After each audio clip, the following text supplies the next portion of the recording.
បាទទស្សនិកជនព័ត៌មានជាដំបូងគេនេះគឺកម្លាំងស្នងការដ្ឋាននគរបាលខេត្តស្វាយរៀងចុះបង្ក្រាបទីតាំងសង្ស័យលួចលាក់ប្រព្រឹត្តបទល្មើសឆបោកតាមប្រព័ន្ធបច្ចេកវិទ្យា online scam នៅចំណុចផ្ទះជួលនៅក្រុងបាវិត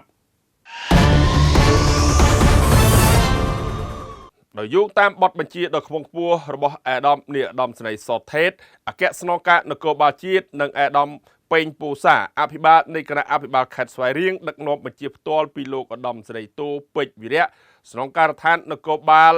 ខេត្តស្វាយរៀងស្ដីពីការអនុវត្តយុទ្ធនាការបង្ក្រាបបទល្មើស online scam នៅទូទាំងខេត្តស្វាយរៀងកាលពីថ្ងៃទី8ខែមិថុនាឆ្នាំ2026លោកវរៈស្នេហ៍ឯកឡៃចានីស្នងការរងនគរបាលខេត្តបានដឹកនាំកម្លាំងសហការជាមួយនឹងកម្លាំងគណៈបញ្ជាការឯកភាពរដ្ឋបាលក្រុងបាវិតធ្វើការសម្របសម្រួលពីលោកឡៃជុងហេងព្រះរាជអាជ្ញារងនៃអัยការអមសាលាដំបងខេត្តចុះធ្វើរដ្ឋបាលស្រាវជ្រាវនិងបង្ក្រាបទីតាំងសង្ស័យលួចលាក់ប្រព្រឹត្តបទល្មើសឆបោកតាមប្រព័ន្ធបច្ចេកវិទ្យា online scam នៅចំណុចផ្ទះជួលស្ថិតនៅក្នុងភូមិបាវិតលើសង្កាត់បាវិតក្រុងបាវិតដោយឃាត់ខ្លួនមនុស្ស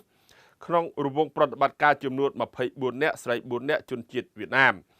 ជាមួយគ្នានេះដែរបានដកហូតសម្ភារៈពាក់ព័ន្ធបទល្មើសរួមមានកុំព្យូទ័រយួរដៃទូរស័ព្ទដៃនិងសម្ភារៈប្រើប្រាស់មួយចំនួនទៀតបច្ចុប្បន្នជនសង្ស័យរួមទាំងវត្ថុតាងត្រូវបានសមត្ថកិច្ចជំនាញកំពុងកសាងសំណុំរឿងបញ្ជូនទៅសាលាដំបងខេត្តដើម្បីចាត់ការទៅតាមនីតិវិធីរីឯទីតាំងប្រព្រឹត្តបទល្មើសត្រូវបានក្រុមការងារបិទទីតាំងនោះជាបណ្ដោះអាសន្នពីខ្ញុំមកលួនឯក TV5 Online News